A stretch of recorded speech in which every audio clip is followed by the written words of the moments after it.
Good morning, Te! Magandang umaga, Greta. Ano yun? Pabili nga ako ng tinapay. Meron ba kayong pandikoko? Aba, oo, meron. Ilan?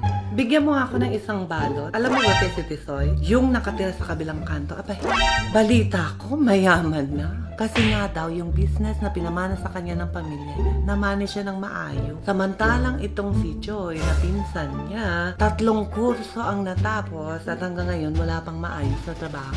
At kapag natanggap naman sa trabaho, hindi nagtatagal.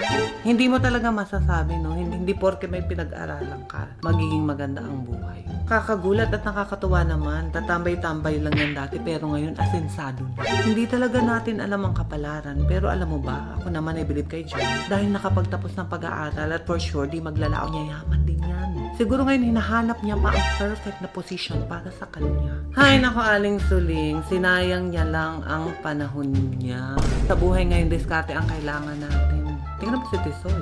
Hindi naman nakapag-aral, pero umasenso. Kailangan lang natin na maalam ka para sigurado may future ka. Hay naku, Greta, lubayan mo na ang mga yan. Hindi natin alam kung kailan iinog ang gulong ng pala. Marahil sila Joy ay nasa proseso pa. Ang kagandahan lang ng may pinag-aralan ay kaya mong ipagtanggol ang sarili mo sa mga taong mapanghusga. Ikaw ba, Greta? Ano na bang estado ng buhay mo?